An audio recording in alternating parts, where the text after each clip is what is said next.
Hello foodies, आज हम बना रहे हैं केवल 5 मिनट में ढेर सारे मक्की के आटे के स्वादिष्ट पराठे बिना टूटे। एक नई ट्रिक के साथ बोनस लहसुन की चटनी भी बनाएंगे।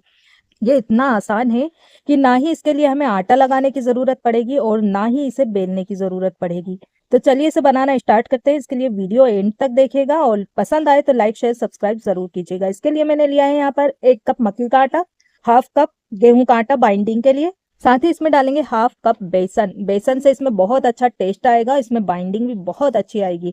तो बेसन आपके पास है ज़रूर डालिएगा। साथ में इसमें हम डालेंगे 2 टीस्पून सूजी यानी कि रवा। तो रवा जो है बारीक वाला लेना है, इससे क्रिस्पी पराठे बनेंगे। हाफ टी स्पून इसमें डालेंगे अजवाइन, हाथों से थोड़ा सा इसे क्रश करके। अजवाइन से इस पराठे में बहुत अच्छा टेस्ट आएगा। साथ में इसमें हम डाल देंगे बारीक चॉप या किसा हुआ अदरक। अदरक को घिस के डालें।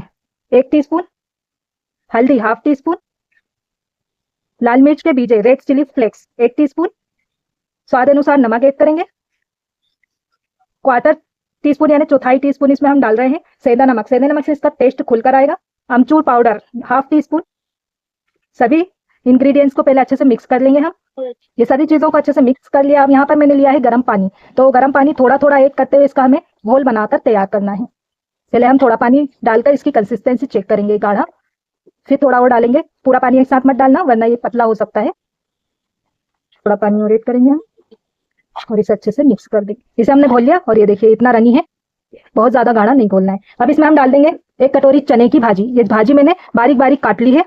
पहले चने की भाजी अच्छी तरह से साफ कर लेना और फिर से नमक के पानी में डाल करके और एक बार धो लेना, फिर 2 बार सादे पानी से डालकर धो लेना, कट कर लेना बारीक बारीक। फिर इसके बाद इसे हम इसमें डालकर अच्छे से मिला देंगे। इसे चने की भाजी और मक्का की जो पराठे ये मैं बना रही हूँ ना, बहुत ही लजीज बहुत मजेदार बनते हैं। आप इसे एक बार जरूर ट्राई कीजिएगा, यकीनन ये आपको भी बहुत पसंद आएंगे। ये बेटर हमने बना लिया है। देखिए भाजी डालने के बाद ये अपना आप गाढ़ा हो गया ना, तो ये इतना पहले बेटर घोल लेना, फिर इसके बाद कटी हुई भाजी डालकर मिक्स कर लेना। कंसिस्टेंसी जो एकदम परफेक्ट है। तब तक इन पराठों के साथ मजेदार टेस्टी चटपटी लहसुन की चटनी बनाकर तैयार करते हैं।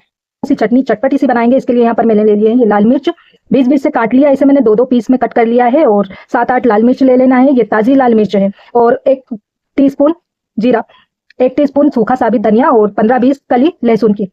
ये सारी चीजें एक साथ एक मिक्सी का जार ले लें और इसमें डाल दें। सभी चीजें हम एक साथ डाल देंगे। बारीक कटा हरा धनिया डाल देंगे और साथ में इसमें हम डाल देंगे सेंधा नमक 2 चुटकी के करीब, स्वाद अनुसार नमक डालेंगे और इसको हम पीस लेंगे। ये देखिए बढ़िया सी चटनी हमने पीस ली है, चटपटी सी। इसे एक कटोरी में हम पलट लेते हैं। चटनी हमने पीस कर रख ली। इसमें हम थोड़ा सा मूंगफली का तेल डालेंगे। मूंगफली के तेल से इस चटनी का टेस्ट जो है 10 गुना बढ़ जाता है, बहुत अच्छा टेस्ट आता है। आपके पास अगर मूंगफली का तेल है ना, इसमें जरूर मिलाइएगा। इसे अच्छे से डालकर हम पहले मिक्स कर देते हैं। चटनी बन गई है, साइड पर रखेंगे। चूल्हा ऑन करेंगे। इस पर हम एक नॉन स्टिक तवा रख लेंगे। इस पर हम थोड़ा सा तेल डाल, आधा चम्मच तेल डाल करके अच्छे से स्प्रेड कर लें। तवा जब अच्छा सा गर्म हो जाएगा तब इस पर ये जो हमेशा हमने बनाकर रखा ना, ये डाल करके गोल फैला देंगे तवे पर। आंच को हमें मद्दा कर लेना है, तो इक्वल इसे हमें फैला देना है। डाल करके थोड़ा सा और डालेंगे। इसे हमें चम्मच से अच्छी तरह से फैला लेना, इसकी किनारे वगैरह सब एक सी इक्वल। देखिए अब इसे हमें एक साइड से 3 मिनट के लिए पकाना है, या जब तक पकाना है कि इसकी ऊपर ही परत सूख ना जाए। आंच को हमें मीडियम रखना है। ठीक है, ऊपर से सूख जाएगा और ये हो जाएगा। इसकी किनारे जब हल्की सी उठने लगेगी तब इसे हम पलट लेंगे। थोड़ा सा इसे हम इसे ढीला कर लेंगे। ये देखिए, और इसे हमें पलट लेना। तो स्पैचुला से हल्के से इसे प्रेस करते हुए, इसे घुमाते हुए आप सेकना। देखिए कितना अच्छा सीख रहा है। तो इसे दोनों तरफ से इसे अलट पलट करते हुए, हल्के से प्रेस करते हुए गोल्डन फ्राई कर लेना है। बहुत कम तेल में फ्राई हो जाएगा। इसे वापस से हम पलट लेंगे और इसे भी हम देखिए इसे हल्के से स्पैचुला से इसे प्रेस करते हुए सेकना है, जिससे यह बढ़िया सा सीख जाएगी। अच्छा सा कलर आ गया है, क्रिस्पी गोल्डन सीख गया है दोनों साइड से। ये देखिए कितना अच्छा कलर आया है इस पर। तो इसे हम एक प्लेट में निकाल लेंगे। ये देखिए आप देख पा रहे होंगे।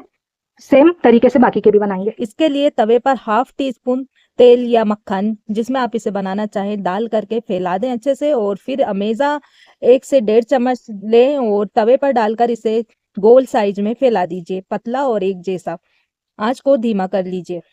एक साइड से पराठा सिक जाए, ऊपर से ये सूखा सूखा लगने लगे इसका मॉइस्चर, तो इस पर हाफ टी स्पून तेल ऊपर से डालकर फैला दीजिए और फिर स्पैचुला से इसे इस तरह से डालकर देखिए पलट दीजिए। दोनों साइड से क्रिस्पी कुरकुरा होने तक फ्राई कर लीजिए।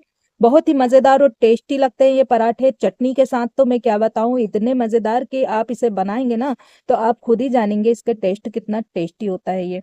तो इस तरह से पराठे बना कर तैयार कर लेना है। ये देखिए दूसरा पराठा भी बनकर तैयार हो गया है और इसे हम लहसुन की चटनी के साथ गर्मा गर्म सर्व करेंगे। इसे आप बच्चों के टिफिन में दे सकते हैं, सफर में ले जा सकते हैं।